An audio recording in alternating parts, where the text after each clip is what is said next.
दोस्तों, JKIT मंत्री YouTube channel में आप सभी का स्वागत है।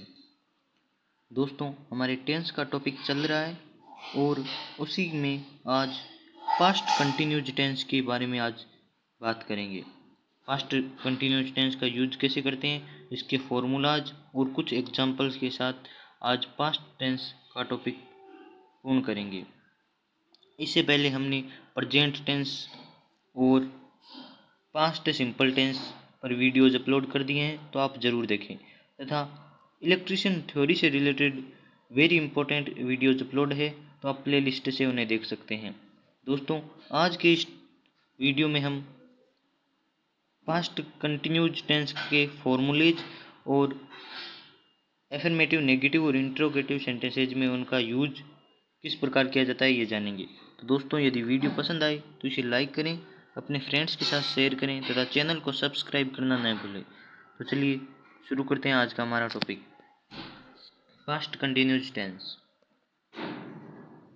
आपको एक बात हमेशा ध्यान रखनी है, जहाँ भी कंटिन्यूज नाम आए वहाँ आपको V4 यानी कि वर्ब की फर्स्ट फॉर्म के साथ ING का प्रयोग करना होता है। जहाँ भी कंटिन्यूज लिखा हुआ हो आपको इसमें यही यूज करना होता है। अब पहली बात है कि पास्ट कंटिन्यूज टेंस की पहचान कैसे हो, हिंदी वाक्य में इसकी पहचान कैसे करते हैं। तो हिंदी वाक्य के अंत में रहा था, रही थी, रहे थे, हो, तो वह वाक्य पास्ट कंटिन्यूज टेंस का होगा। कंटिन्यूज यानी कि वाक्य चल रहा है, क्रिया अभी खत्म नहीं हुई है, काम अभी चल रहा है। यदि प्रेजेंट कंटिन्यूज में होता तो रहा है, रही है होता, और पास्ट में चला गया इसलिए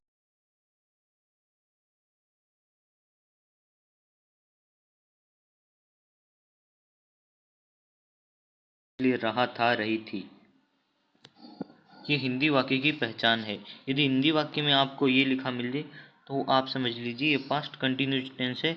इसके फॉर्मूले के अनुसार इसे इंग्लिश में ट्रांसलेट करते हैं।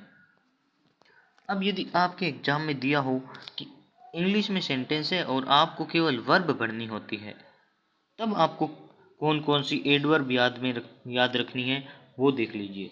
Eight that time, at that moment, those days, while और वेन। आपको ये 6 एडवर्ब्स याद रखनी होती है। यदि ये एडवर्ब हो तो आपको पास्ट कंटिन्यूज के फॉर्मूले का यूज करना होता है।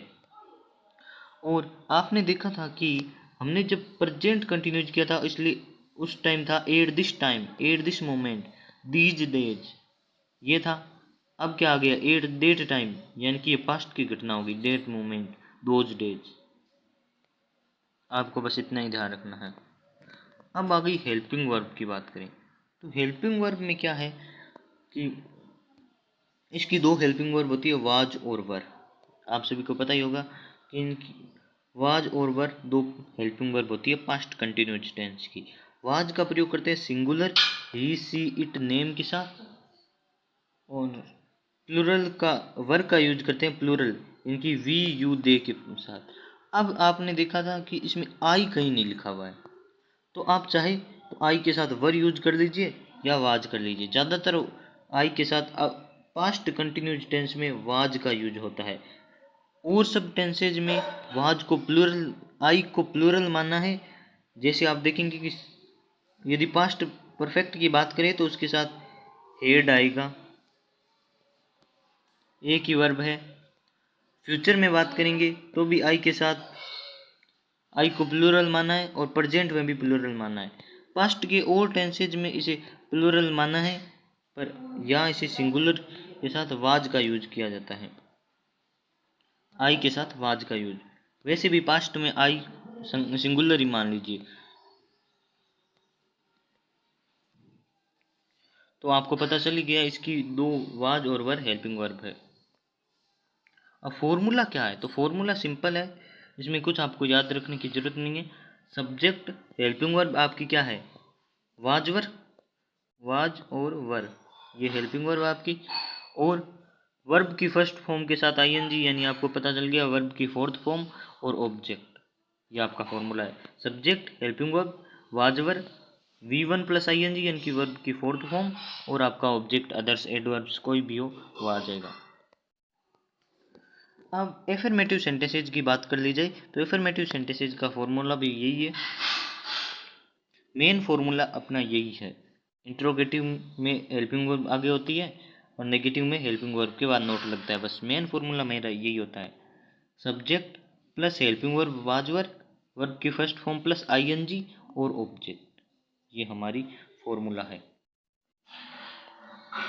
अब इसके एग्जांपल से देख ले तो एग्जांपल है पहला, I was reading a letter at that time. तो एट दैट टाइम क्या है आपका एडवर्ब है, ए लेटर आपका ऑब्जेक्ट है, आई सिंगुलर माना है हमने इसलिए वाज लगा दिया। पास्ट कंटिन्यूज में आई सिंगुलर होता है, आप वर्ड लगा सकते हैं पर ज़्यादातर वाज लगाया जाता है। आई वॉज रीड के साथ आई एन जी लगा दिया रीडिंग, ये आपका sentence complete. You were looking for help those days, those days आपके क्या है एडवर्ब, यू सब्जेक्ट है और प्लूरल सब्जेक्ट है, यू प्लूरल सब्जेक्ट है इसलिए वर आया, वाज नहीं आया। लुक की फोर्थ फॉर्म लगा दी लुकिंग आईएनजी जोड़ के और आपका सेंटेंस कंप्लीट। अब Gandhi ji was giving a speech on prayer, तो गांधी जी क्या है सिंगुलर सब्जेक्ट है, इसके साथ वाज आ गया, गिव की फोर्थ फॉर्म आ गई, गिव की फोर्थ फॉर्म आ गई giving. A speech on prayer, a speech आपका ऑब्जेक्ट है। अब नेगेटिव सेंटेंसेज की बात कर ली जाए तो इसमें भी आपको केवल थर्ड नंबर पे नोट लगाना होता है और कुछ फॉर्मूला नहीं है। बस फॉर्मूला क्या है, सब्जेक्ट प्लस हेल्पिंग वर्ब क्या है आपकी वाजवर, वाजवर और थर्ड नंबर पे नोट, नोट हमेशा थर्ड नंबर पे आता है, आप सभी को पता हो गया होगा।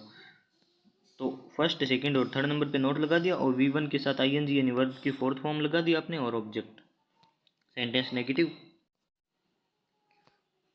अब क्या है, Ram was not reading a book at that moment, तो राम आपका सिंगुलर सब्जेक्ट है इसलिए वो जाया, थर्ड नंबर पे नोट आया क्योंकि नेगेटिव सेंटेंस से रीड की फोर्थ फॉर्म आपकी आ गई रीडिंग, ए बुक ऑब्जेक्ट है, एट दैट टाइम आपकी एडवर्ब है।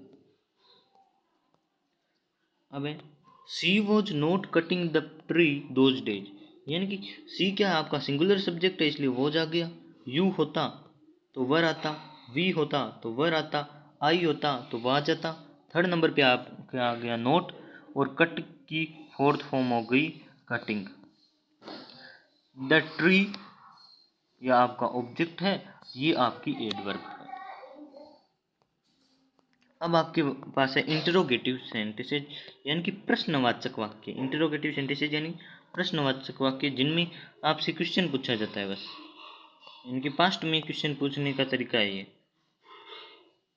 तो हेल्पिंग वर्ब आपके आगे आ जाएगी, जब भी इंटरोगेटिव सेंटेंसेज हो तो आपको हेल्पिंग वर्ब को आगे रखना होता है और लास्ट में लगाना होता है क्वेश्चन मार्क, ये दो इंटरोगेटिव की पहचान है।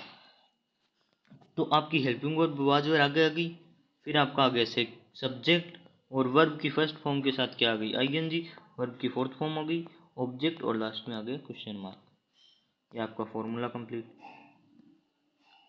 वाज वाल्मीकि राइटिंग रामायण, तो आपको हमेशा वॉज वर्ब लगाना होता है, हेल्पिंग वर्ब लगानी होती है सब्जेक्ट के अनुसार।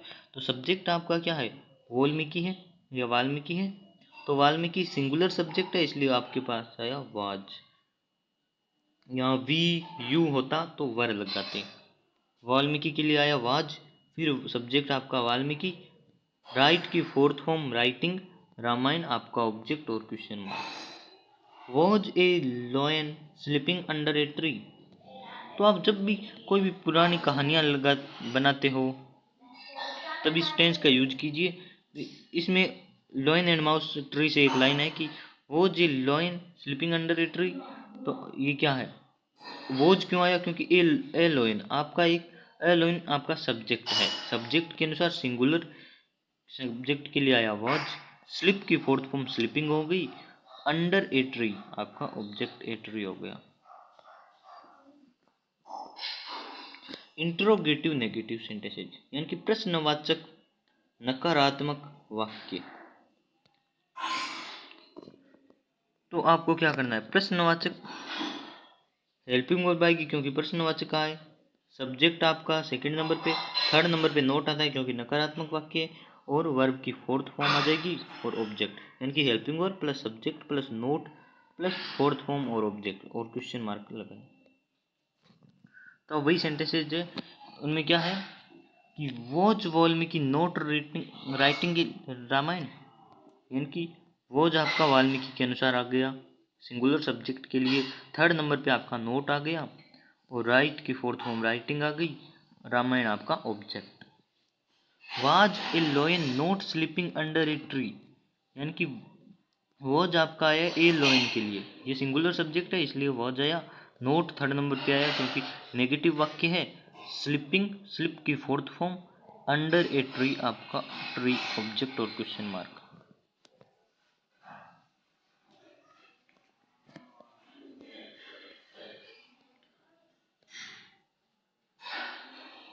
तो दोस्तों यदि वीडियो पसंद आई तो इसे लाइक करें, अपने फ्रेंड्स के साथ शेयर करें तथा चैनल को सब्सक्राइब करना न भूलें।